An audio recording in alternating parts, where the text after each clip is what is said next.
Well, here's the reality. Just like you back in the day when you first started teaching and training people, even if you got one successful deal under your belt, compared to somebody who's never done a real estate deal, Yeah. you're a rock star, right? And Yeah. you are. So I don't know if the stat is correct or not, but the stat I've heard and I use is that 95% of the general population has never purchased an investment property in their lives. Their own house does That's not count. probably true. No, their own house doesn't count, right? I'm talking about an investment property. So if you got one deal under your belt, you're probably ahead of 95% of the non-real estate friends that you've got. Hey.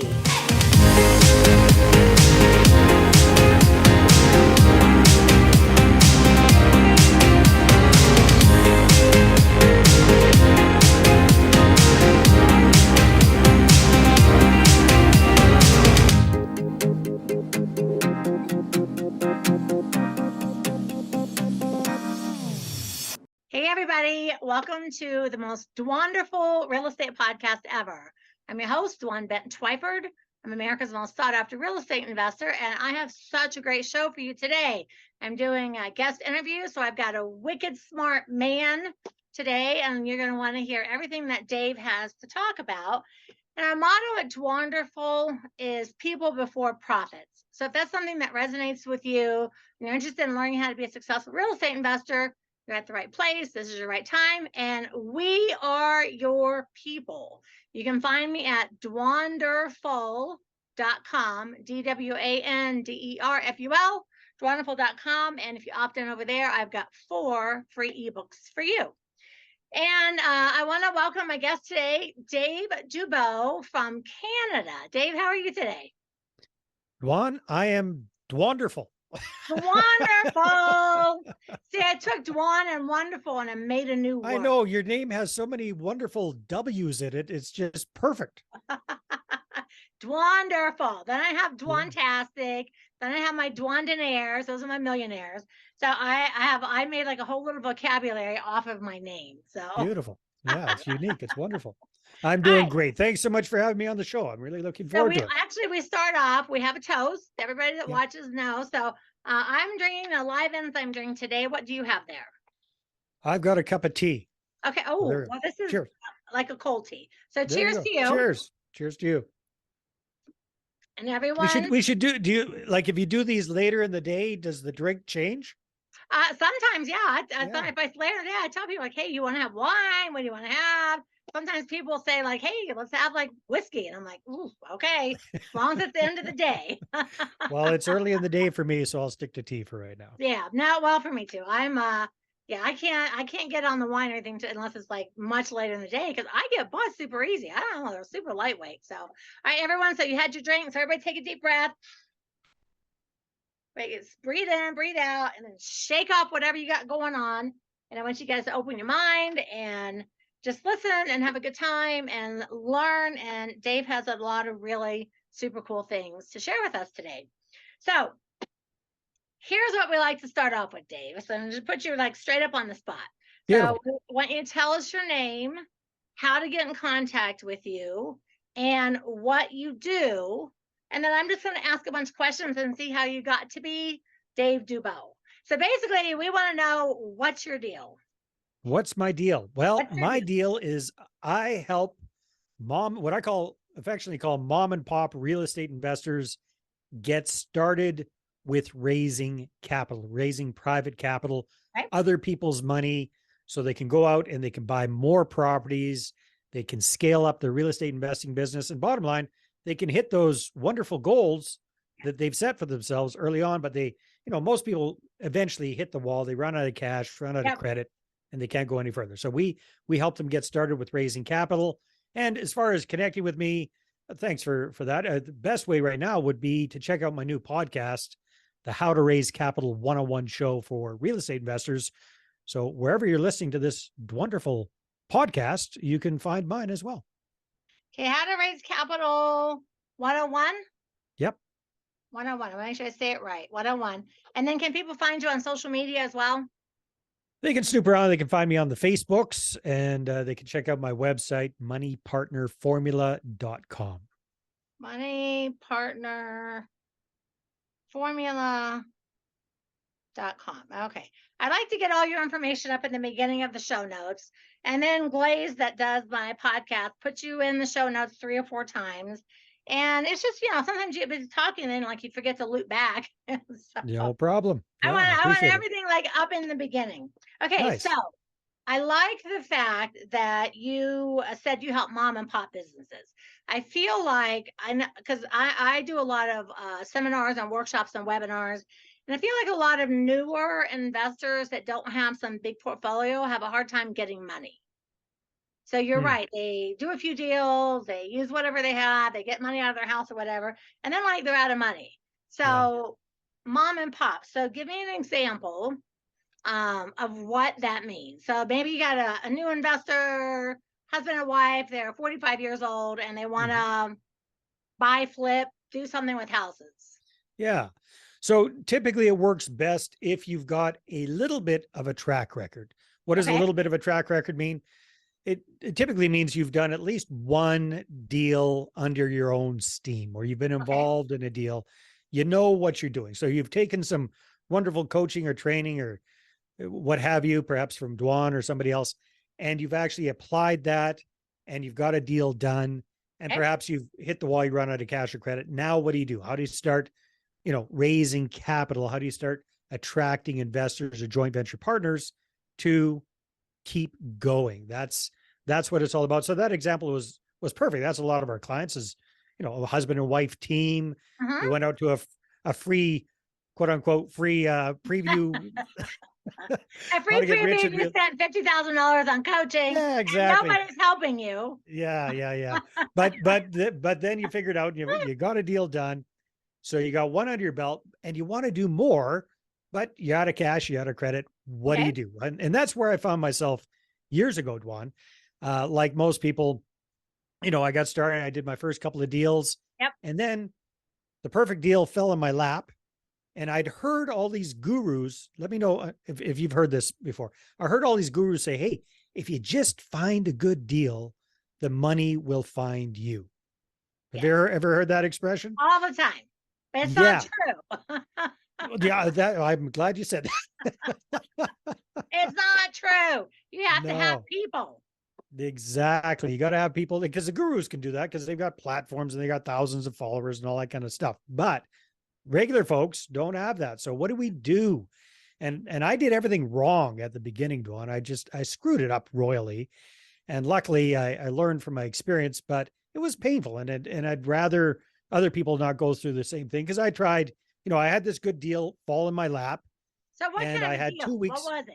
Well, it was just a single family home at that point in my real estate investing career. I was doing a form of lease option type investing, rent to own type investing. We called it client first. We'd find a tenant buyer, then we'd go house shopping for them. We'd buy them a house and we'd lease option it to them for 2 to 3 years while we help them get qualified for financing. So that, as opposed to some other creative strategies, actually involved coming up with money to buy these houses. So I had the perfect tenant buyer. They'd given me a $15,000 option fee to get things started with. I needed to raise $85,000. I had 2 weeks to do it. And that's when I started going, oh crap. Now what? Now what do I do? Right. Because the universe, the universe is wonderful, but it's, the secret and all that kind of stuff. You do have to get off your rusty dusty and actually do something to make it happen. So I'd also heard the guru say, hey, you know what? If you need to raise money, pick up the phone and start calling people, right? In sales, they call that dialing for dollars or cold calling and what have you. And I quickly realized, Dwan, that I really suck at dialing for dollars. It looks like fun in the movies. It looks like fun in The Wolf of Wall Street. You watch Leonardo DiCaprio get on the phone and sell people into stuff they don't want and all. Looks kind of like fun, right? It did not work that way for me. It doesn't. And I don't mean to laugh. It's like everything you're saying is so true. I have been there so many times. Oh God, it sucks, doesn't it? And I pick up the phone, and the other person initially, they might be happy to hear from you until you get into that spiel that is like, oh crap, rejection. And believe it or not, I'm a sensitive soul. I cannot handle that much rejection. Yeah. I don't have that thick of a skin. So I quit after a little while, but I'd wasted a bit of time doing that. So time's ticking. And then I'd also heard the guru say, hey, if you want to raise capital, you need to network. You need to get out there. You need to turn every conversation into a real estate conversation.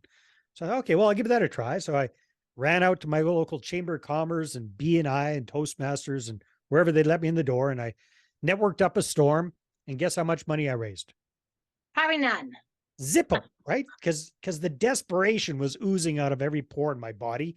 And quite frankly, why the heck would a complete stranger invest 85 grand with me when you don't have any basis of a relationship? So bottom line, wasted a bunch of time doing that.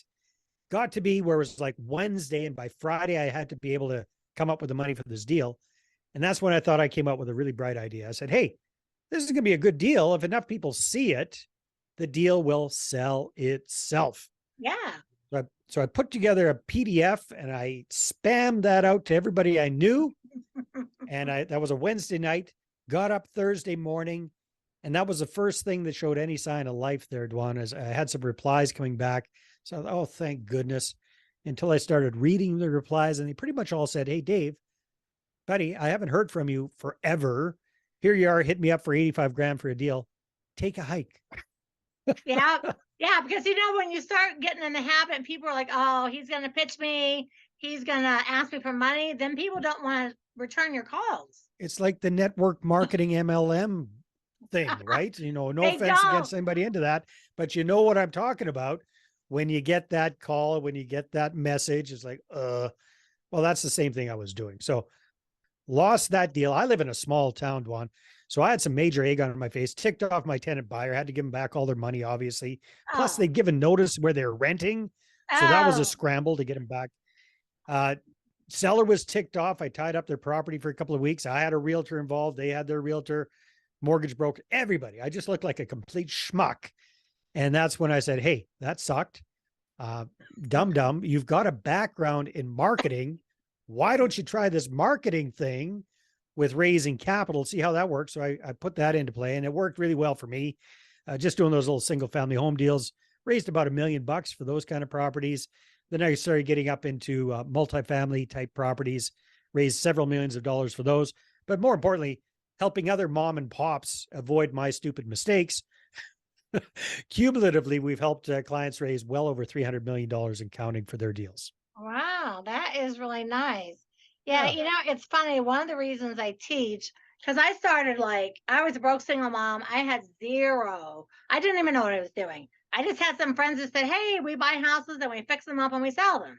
So my naive mind, who knew nothing about real estate, took that to mean we buy houses and we decorate and we sell them. And I thought, oh, I can decorate. How hard could that be? Yeah. And so my first deal, I was so out of my league. I knew nothing about rehab. I was at Home Depot all the time, taking classes, trying to learn how to do stuff. And it worked out. I made 22 grand, but it was a disaster. And after I'd been doing it for a year or two, I really didn't even have enough experience to actually teach. But I thought there's so many people like me. They're trying to start and they don't know what they're doing. So I'm going to start helping people. Nice. So I was only, I don't know, 5 or 6 deals in, and I would meet people and say, hey, come to my house. We'll do a little tiny workshop and I'll teach you what I know. There's so many people in foreclosure. And it was just so crazy. I had no really idea what I was doing. And I was teaching before I really knew what I was doing. But you learned a lot. I learned every single thing by the seat of my pants. Yeah. Well, that brings up a good point, Dwan, because that's one of the big hangups I see a lot of mom and pops having. Yeah. Is they think, well, who am I to try to bring investors on board? Who am I to raise capital? I've only done 1 or 2 deals, and look at Dwan and look at all these other real estate experts. They've done hundreds of deals, dozens of deals, thousands of deals. How can I compete against that? Well, here's the reality. Just like you back in the day when you first started teaching and training people, even if you got 1 successful deal under your belt, compared to somebody who's never done a real estate deal, you're a rock star, right? And you are. So I don't know if the stat is correct or not, but the stat I've heard and I use is that 95% of the general population has never purchased an investment property in their lives. Their own house does That's not count. probably true. No, their own house doesn't count, right? I'm talking about an investment property. So if you got one deal under your belt, you're probably ahead of 95% of the non-real estate friends that you've got. Yeah, no, I agree. Because every time my family is from Ohio. So whenever I go back to Ohio and I meet up with all my high school friends and stuff, they all just live in their house. They all have jobs. Nobody, and I'm like, I don't understand why you guys, you haven't, like, for 30 years, you've not been investing. Why are you guys not investing? Oh, no, no, no, no, no. We can't take that risk. So, like, all my cousins, like everyone I know, they have their house and their job and their retirement. It's like, what is wrong with you guys? It's really, it is really tough. Yeah, it can be tough. That's why, we don't try to convince anybody to invest with us. Yeah. I think the big goal, and I think you might not call it this, but I think you're wonderful at this, Dwan, is to edutain people about what we're doing. Exactly. Educate a little bit and hopefully entertain a little bit, get that curiosity going, show them proof in the pudding, get them to, instead of us chasing after them, let's get them to put up their hand and say, hey, Dwan, you got me. What's this real estate thing you're doing? I'd like to find out more. And once that conversation is so much more pleasant to have than us trying to convince somebody to invest with us. I do definitely like when someone seeks me out. I will say that. So now, so I'm, my husband and I are 45 years old. We have 2 deals under our belt and we come to you. Yeah. How do we get money? What do we have to have, qualify? What do you look at? How do you make the decision on helping the mom and pops? Well, it has nothing to do with that. It all has to do with, are they looking to bring joint venture partners on board, use other people's money that way? Not me, not my money, but we work with helping people to find their own investor partners, their own joint venture partners. So the qualifications are, it's pretty simple. You got a little bit of experience, which this fictitious couple does. Are you ready to get going? If they say yes, then it's a fairly straightforward process. This whole, my fancy danchy thing that I call my money partner formula, but it's really not rocket science. It's all about, let's be logical. Who are the most likely people to invest with us, right? Because Dwan, you know this, for somebody to invest 50, 75, 100 grand with you, they need to know you, they need to like you, and they need to trust you with their money.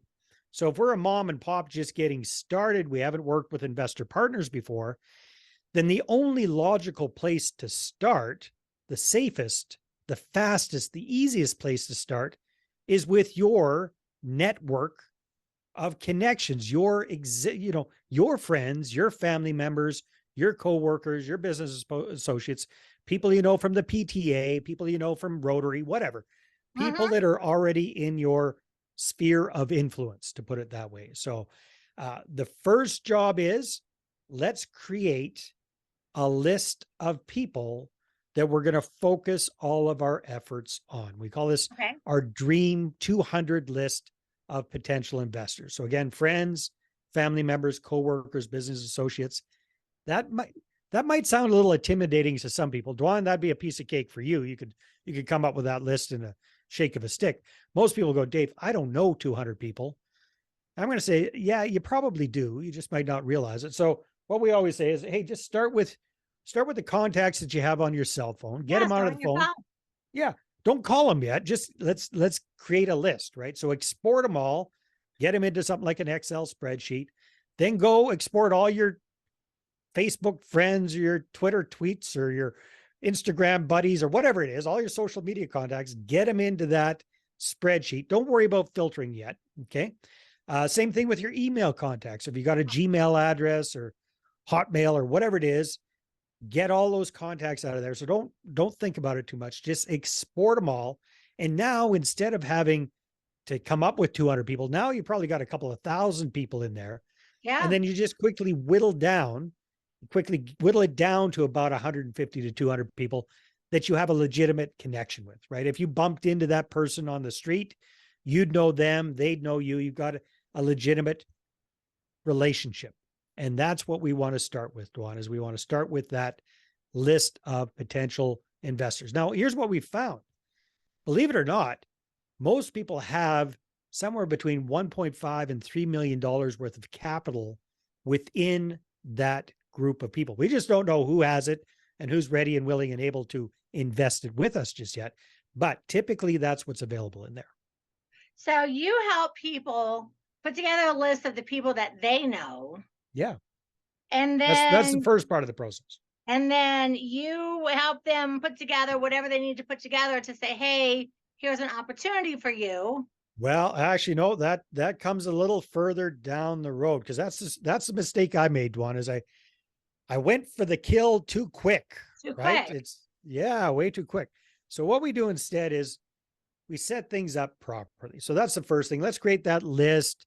Let's make sure we got a good website ready to go so we can communicate with people. Let's make sure we got a good presentation that we can show people that kind of walks them through what we're up to, if you're flipping or if you're doing this or that. So that's the foundation. Then once we've got that, now we're ready to press go. But the way we press go is a little bit different. Instead of charging in like a bull in a china shop like Dumb Dave did back in the day, let's be a little classier about this. So what we do first is we warm them up. I call this the warm-up campaign. And it's very simple. It's just 3 little emails that go out over about a week period of time. First email is just a regular email. Let's say it was from you, Dwan. It'd say, hey, it's Dwan. Chances are it's been a while since we connected. Just thought I'd reach out, see how you're doing, catch up on what I've been up to. And then you talk a little bit about what you and the family have been doing, what's going on in your life. You know, you might not be a good example, Dwan, because you've been in full-time real estate for a long time. But if you're the mom and pop, talk a little bit about what's going on with work, you know, some of the fun stuff you've been doing, some of the not so great stuff that's happening in your life, like a genuine connection. And I call this, you're too young to remember this, Dwan, but back in the day, people used to write Christmas letters. I'm not too young. I'm probably older than you. I was just going to say, it's like the Christmas letters that people write. Exactly. But you can send it any time of the year. This is a perfect timing for it right now. We're doing this coming close to Christmas, but you do this anytime. But it's that idea, that exact idea, catching people up on what you've been up to. And then at the end, here's the key. At the end of that message, you say, well, enough about me. How about you? How are you doing? Please hit reply to this email. I'd love to catch up. Now, here's the beautiful thing, Dwan. With technology now, as you're aware, you can have those 200 contacts all set up in like a CRM, customer relationship management system, or even just a simple email autoresponder system where you create the message once, but it gets sent out to all 200 people all at the same time, and each one gets personalized. Dear Dwan, dear Dave, dear Joe, dear Sarah, etc. Right? So you send it out, and then here's the job. Say you do that on a Monday. Then your job is to reply to people that get back to you. Okay. Really, really important, because there's capital in those connections. A couple of days later, we send out another message, again to the whole list. Same idea, but instead of just a written email, how about if we do a short little video? How about if we do a little video where it's the mom and pop, the husband and wife together, and they're saying, hey, we thought we'd try something different, and send you a short little video. Maybe they bring the kids out or the fur babies out or whatever they got. So it's a homey, definitely not slick production value thing. It's just us on video saying hi, same kind of idea. And then again at the end, hey, if we haven't heard back from you yet, please hit reply to the email. You don't have to shoot us a video. We just love to catch up and see how you're doing. Send that one out. So between those two messages, you're going to get a lot of replies. You are. Typically, 25 to 50 if you've got like 200 people on your list. That's quite common.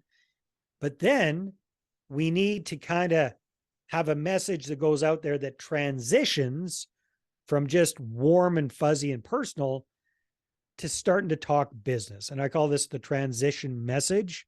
Again, I recommend you do a video version of it. And it can be short and sweet. Dwan, if you want, I can do an example of it, or I can just explain how it works. Do an example.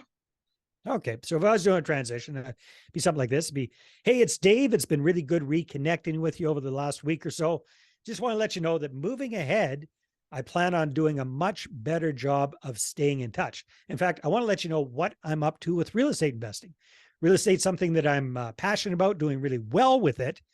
And in fact, I think real estate is the best way for everyday folks like you and like myself to get a really good return on our money backed by something solid and tangible. And that's a real piece of property. And hey, who knows? Maybe sometime in the future, you might even want to partner with me and share in the profits on a deal. But if you're not interested in real estate, that's okay too. You can always click unsubscribe at the bottom of any of my emails. You'll be taken off the list immediately. Of course, my feelings might be hurt for a little while, but eventually I'll get over it. And in the meantime, if you haven't had a chance to get back to me, please, please, please hit reply to this message and let's catch up. I'd love to hear back from you. Send that up. Okay, Perfect. so Monday, Wednesday, Friday, ding, ding, ding. Those 3 messages go out. Now, what have we done, Dwan? Now we have set the stage. We have primed the pump. We've connected with people. We've seen the ones who are responsive, because out of those 25, 50, 60 replies that we get back, a lot of those folks are going to be the folks that we're going to actually end up investing with. They're going to end up investing with us. So this is a really key part of the whole process, is to get started on the right foot, reconnect with people on a personal level, and then set the stage for the marketing coming down the pipeline. Does that make sense? I love it. So you're helping people, like if I'm me and my husband are new-ish, you're helping us, you're kind of guiding us through this process. So you're we do a couple of things. Like the podcast, basically I kind of walk through this, and if people are diehard do-it-themselvers, they can do it themselves. If they're looking for help, that's what we do. We provide done-for-you marketing services for people. So we'll actually set up all this stuff for them: CRMs, databases, websites, pitch decks, the whole bit, all the marketing.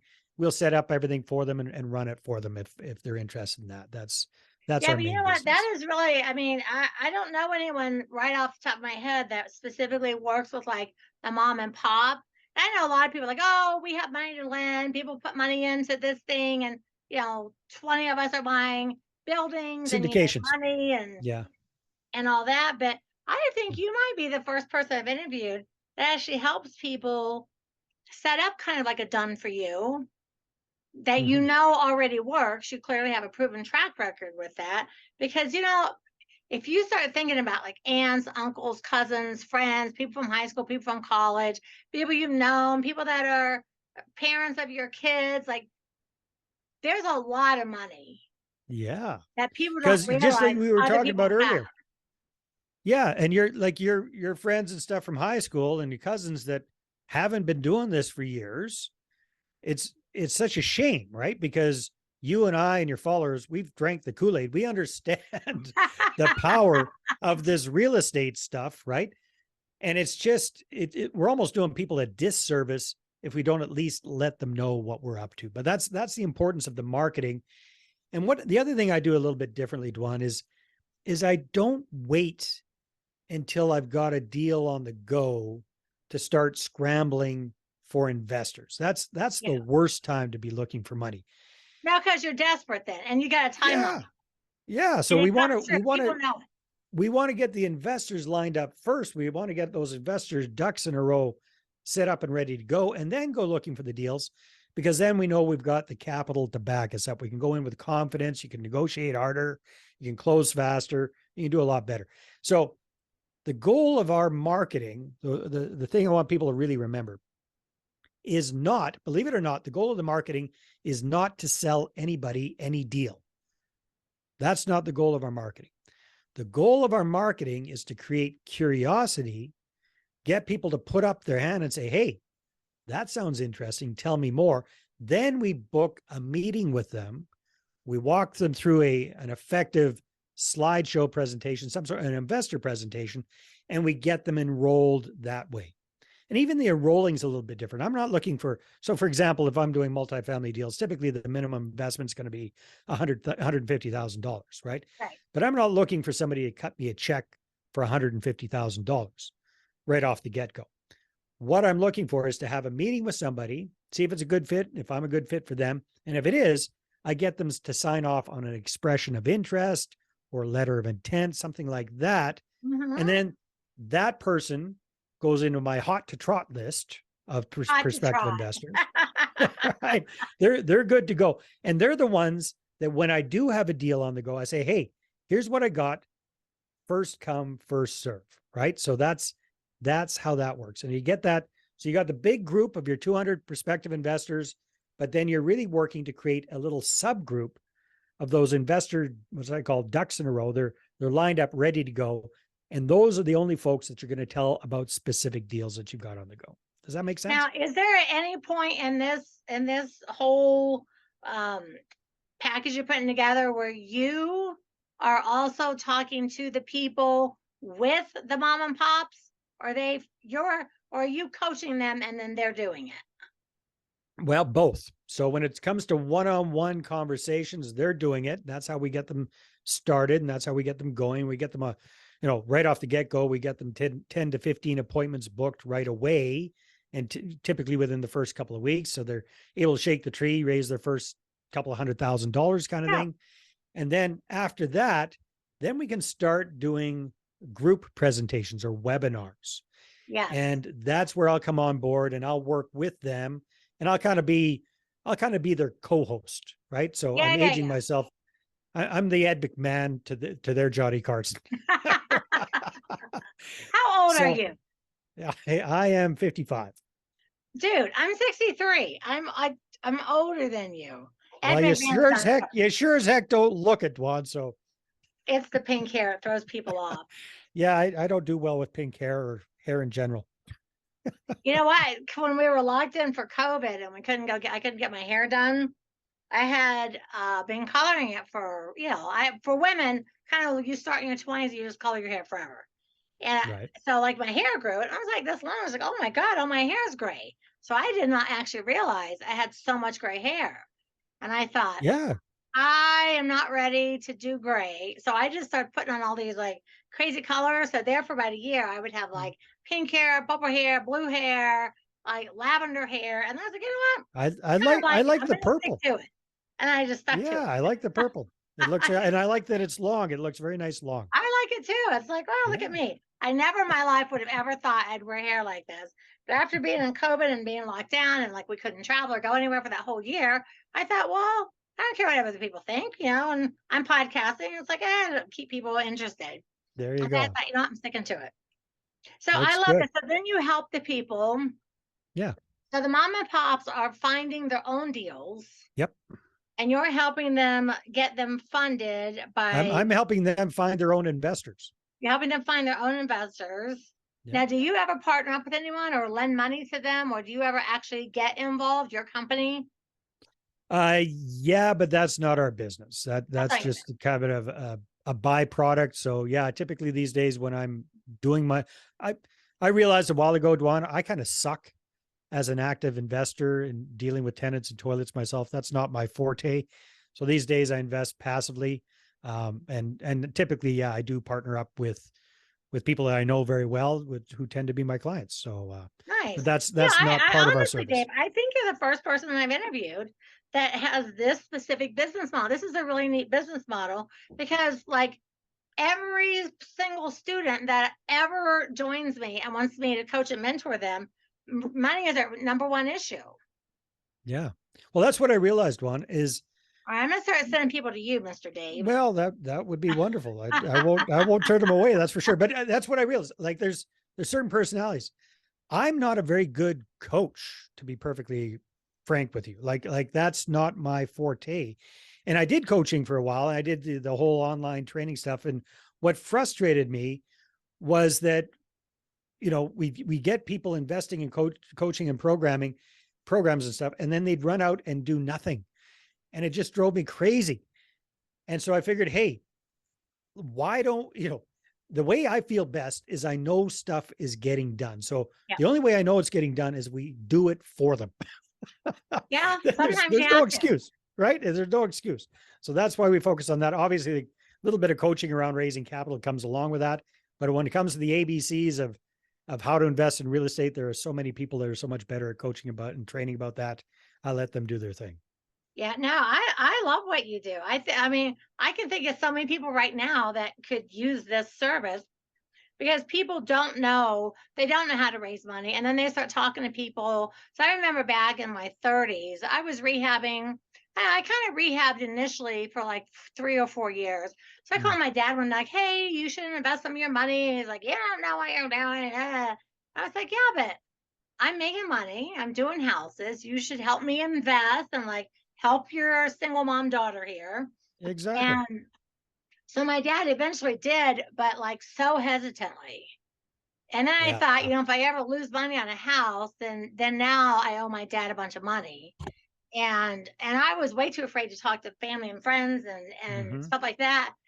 Yeah. But now that I know, I have so many aunts and uncles and people that are just sitting on so much money. Well, And that's the now thing. I've been doing it forever. Like, hey, can we invest with you? It's like, Yeah, of where were course. you 25 years Yeah. ago? Where were you when I needed you? No, So you cannot now. that's exactly the thing. So it's a matter of, you know what, we don't want to try to convince anybody, but if you get the stuff going out there, Yeah. you get videos going out there, you Yeah. get newsletters going out there, you get blog posts going out there. If you're consistently edutaining people by letting them know what you're up to, then some of them are going to be hot to trot, ready to go right Yeah. away. So here's what I found, Juan, and and you're living proof of this, right? So let's say we got that list of 200 people. Mhm. Out of that group of 200 people, obviously not everybody's going to become an investor. Right. In fact, out of that group of 200 people, there might be 20 potential actual investors in there, maybe more, maybe less, but let's say 10% could actually come up with 50, 75, 100 grand or whatever, Mhm. if it made sense for them. Well, here's the thing. Probably, or at least our experience has been, two or three of those people are going to be ready, willing, and able to go right now. Right. So that's how we're able to get our clients that first couple of $100,000 pretty quickly. However, 85% of the investors who will invest with you need more time. Just Yeah. because we want the money right now, as you experience, doesn't mean they are ready, willing, or able to invest with us right now. Yeah. So what we need to do is we need to stay top of mind with them, short term and long term, so that when time and circumstances are right for them, that we're the one they think of for investing. When they get that next mutual fund statement and Yes. they see how much money they haven't made on their investments and how much fees they paid and what's Yeah. happened with the stock market, then guess they're going to think, geez, Dwan's doing really well with that real estate thing. Maybe I should take a look at that. Maybe I Right. should. Yeah. So that's the I key. love that. I really, I love that business model. It is something I feel like almost all new investors really need, because people will, take out home equity loans and borrow against their house. They run up all these crazy credit cards. It's like, Mm. listen, and I tell people all the time, like, don't go get $100,000 in credit cards, because if anything goes wrong, you owe so much money. Oh Like, my you God. can Yeah. literally 20% bankrupt interest. yourself off of a Oh, for deal sure. if you don't truly know what you're doing. And I really hate when people are like, oh, I'm going to take a big equity line out of my house. I'm like, you know what? Find money from other places. This is me personally. I know a lot of people use their home equity lines and stuff like that, but I'm like, don't ever risk your house, Mm. because you need a place to live. And if you refinance or do this or do that, whole bunch of money out and nothing happens, um, Well, you put there's your two. house at I risk see and where you're coming from. I see where you're coming from, Dwan. My thought would be we got to be a little bit careful there too. So, home equity line of credit, I would recommend you use that. If you need to do your first deal and you don't have the cash on hand to yeah, do yeah, it, yeah, for that. I think you should self finance your first deal or two. Number one, um, for proof of concept. Number Yes. two, because who in their right mind is going to risk their money with you in a deal if you don't have any clue about what you're doing? If it's your very first deal, that's tough. Like that's gonna be mom or dad just giving you a break if somebody's going to invest with you and that kind of a deal. So, and then the other thing is, when we do start working with investor partners, we need to be very, very respectful of their money. We need to treat their money as if it were our own, or even like you mentioned with your dad, even if it's like it's more precious than your own money, because you're responsible for their money now, right? So we Yes. have to go into those deals understanding that and being very, very aware of that. Yeah. Now, I just know a lot of people that were like, I'm going to refinance my house. I'm going to pay off my credit cards, pay off this, pay off that, use the money to invest with. Next thing you know, they ran the credit cards back up. They didn't do a deal. They didn't Oh, invest. And it's like, well, that's why just did you dumb. do that? So Yeah. whenever someone tells you that, I'm like, well, let's just first talk about, are you good with money? Yeah. Can you do what you're supposed to do and not blow it? Oh, I got a bunch of money. Let me buy furniture and TV and I'll invest. So it's not, I mean, a lot of people I mean are just really great with money. I'm like, you know what? You got a bunch of equity, use it. But you meet other people that have like so much on credit cards, so much debt, and they're going to Yeah. See that, refinance. and that's where the coaching comes in. That's where Oh. your patience and your understanding is so much higher that I don't have patience for that. Ah!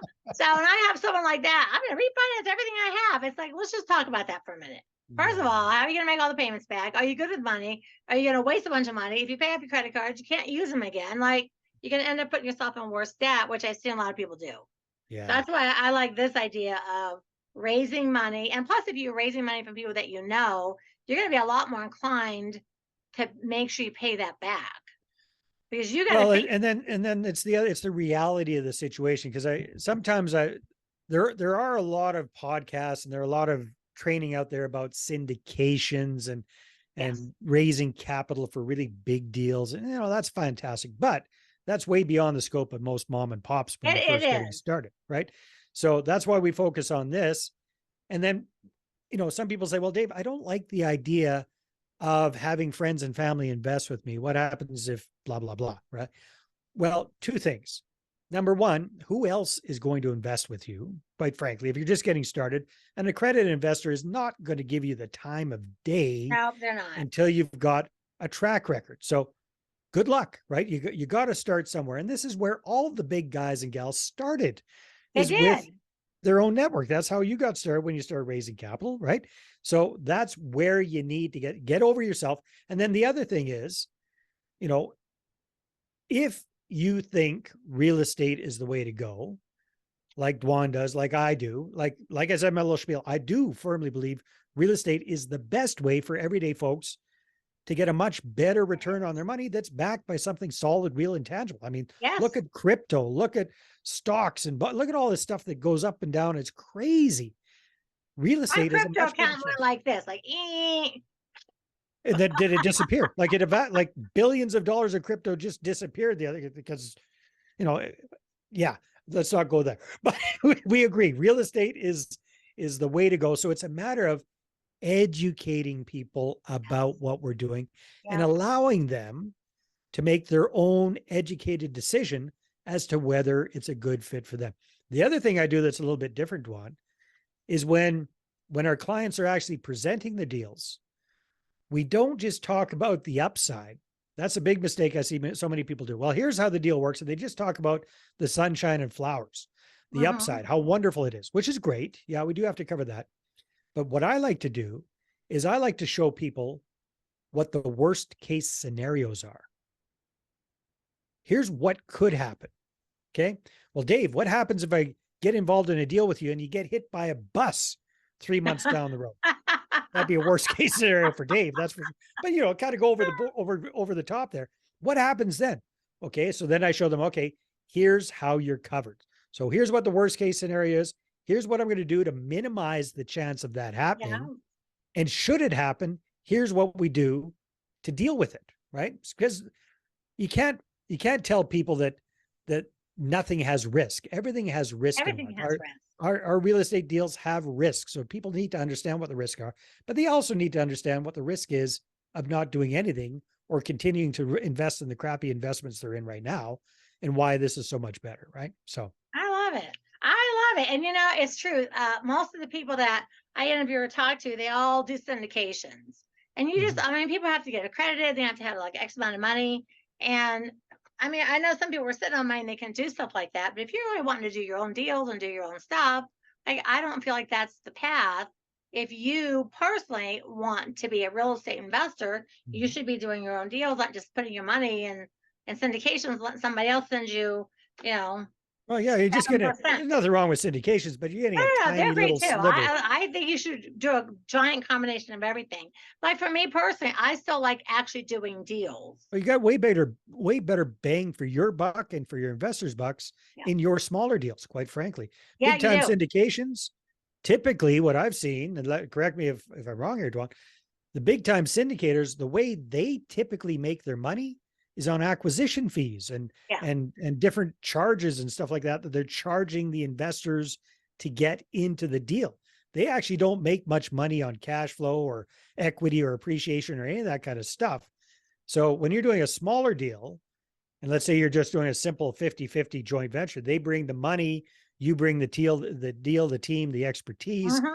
and you share the profits. Well, that's way better for you. That's way better for them. They're going to get a Oh, yeah. much better return on their money. And they're actually more secure Yes. because they're not one of a gazillion people on some mega project. Yeah. And I'm all for syndications. I have money in all kinds of stuff, but a lot of people really want to get in there and they want to do the rehabbing or they want to be a landlord. And that's what they want to actually be the investor. Yeah.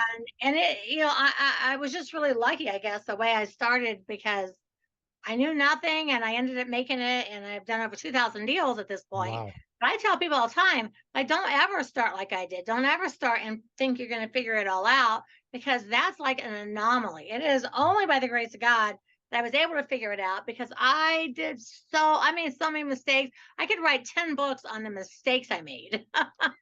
Yeah. And Yeah. that No, was that's, funny. A lot of them were funny. I was like, oh my God, how did I not know that?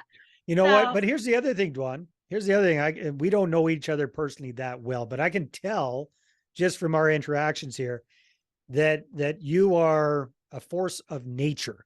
That yes, yes, I am. yeah, one way or the other, you were going to make something work. And if it wasn't real estate, it would have been something else. Whatever you were going to focus on, you you were going to crush it one way or the other. So I feel that way too. It's like I yeah, want to work for myself. I don't care what I got to do as long as it's legal. I'm going to figure it out. And yeah, I fell into real estate investing, and it's funny because I wasn't even looking for that. I just wanted something I could do from home and raise my daughter, not put her in yeah, daycare. yeah. So I started rehabbing houses. Like, oh, okay, this is fun. I like doing it. I can fix things, and I liked it. And but now it's like, oh no, rehabbing. Too old for that now. So it's like now I just buy buildings and have other people do it for me. Beautiful. Yeah, perfect. Long I term want to buy and ask you a hold. couple questions about you personally. Yeah. Tell me what's your favorite band of all time? Oh my goodness. Favorite band of all time. It changes, but off the top of my head, I'm just going to say Journey. Oh, Steve Perry, Journey. Steve Perry has such a voice, doesn't he? He did. Yeah. Wow. It's And then they amazing. got that guy, that Philippine guy that Who's got took such a over, voice? and his voice is so crazy too. It's like It might even be better. I know when I first I watched my husband and I watched all the shows about rock bands and how Okay. they started and what happened and how they broke up and what they have going on. And the way the guy they found, he's good too. Oh, And he Steve is Perry amazing. is like, yeah, Journey's that's That's an excellent choice. what about what's yours? I would say my favorite band really of all time is Styx. Okay, And I interesting. know a lot of people are like, oh, they don't really know them that well. But when I was first going to concerts in high school, Styx was the opening band for like the first 10 concerts that I went to. Wow. And I thought, man, their music and it's all like orchestra and it's big. And then they Yeah. started being the main band. And so I have just always, but like right there beside it is Queen. Okay, I'm nice. like a total Nice. Queen fan. There you go. I'm a total Freddie Mercury fan. But I like all music. I like all, but my bands are all like rock too. Yeah, I'm a And as rock far guy as myself. growing up in the 70s, we just all loved rock. Oh, yeah, and yeah, there's so many of them. There's so many. Fleetwood Mac is amazing, and Oh, there's just yeah, there's tons. the Eight. first time I ever Then saw Stevie Nicks, I saw her at a concert that was like at a baseball stadium or something. And she was standing up on a big speaker with her hair blowing and the yeah, tambourine. I was just like, my God, my she's like God. a goddess. And that was it. And I love Fleetwood Mac ever since too. They're all good. All right, what's your favorite kind of food? What do you like to eat? My advantage and disadvantage is I like darn near everything. um, Particular kind of food. I like Asian cuisine quite a bit. Oh, My wife is originally from Korea, so I've started to really enjoy Korean food. mhm. But any one particular one, yeah, let's just say Korean for right now. Yeah, yeah. I love Asian food too. I'm like you. There's like really not anything I won't eat. Someone says, "Hey, do you want to go out and have this?" I'm like, "Sure." Yeah. I can't even think of Easy to anything. please. I can't even think of anything I wouldn't eat. I eat all of it. Sushi, everything. I eat everything. I don't even know. Now, what I like to ask this question to people: what's your favorite part of the day? Like, where in the day are you like, this is my great part of my day? You know what? I think it's first thing in the morning. I've got a little bit of a routine that I do. So I get up and get going with a little bit of exercise and stretching and a little interval and what HIIT training a little bit. Mhm. Then I do a little bit of reading and planning out my day. It's I'm up before everybody else, and it's Yeah, just a very quiet time of the day. my So I husband's enjoy like it. that. He gets up so early. It's like, dude, don't wake me up. Well, that's older dudes. You know, it just seems to happen. It's like 5 a.m. I'm awake. So Not me. I'm a bum. I sleep till 8 o'clock, 9 o'clock. I'm like, but I just stay up late. So that's right. So you operate I've on just the never gotten out of that night owl phase. I mean, I did when I was raising kids, so that I'd take them to school at 6:30 in the morning.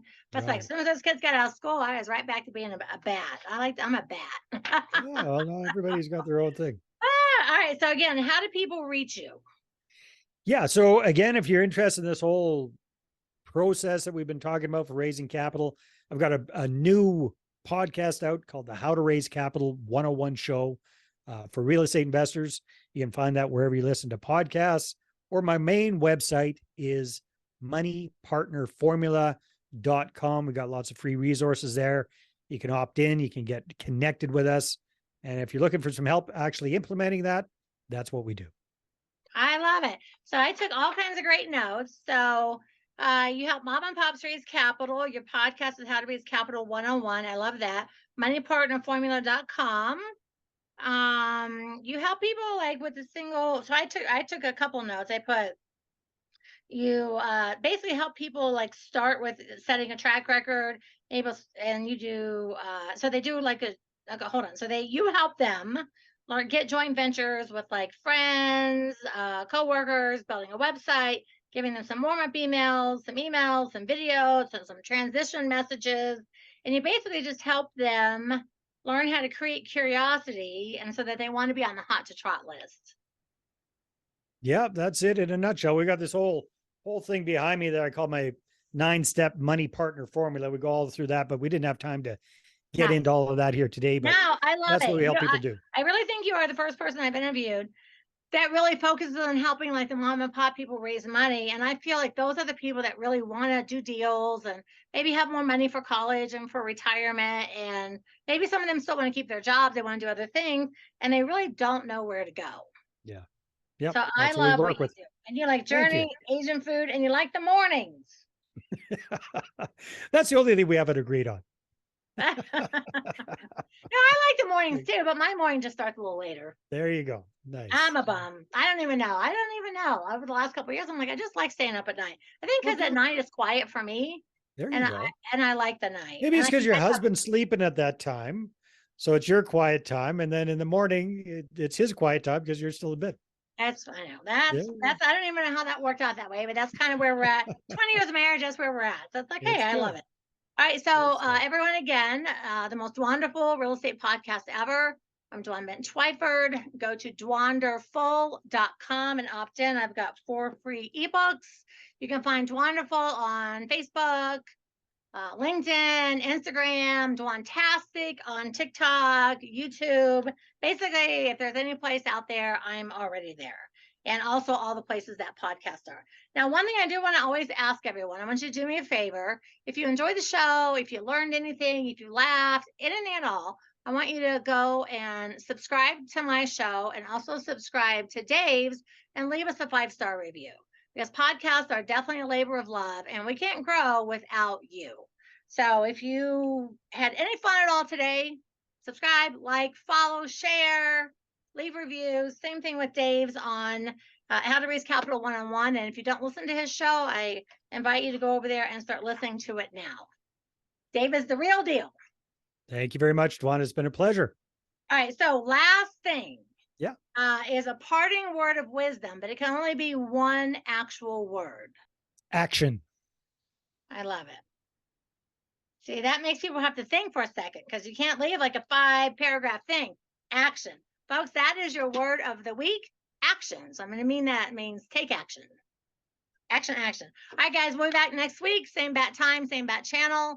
And remember that the truth is in the red letters. And Dave, thank you again. Everybody, ciao. Thank you.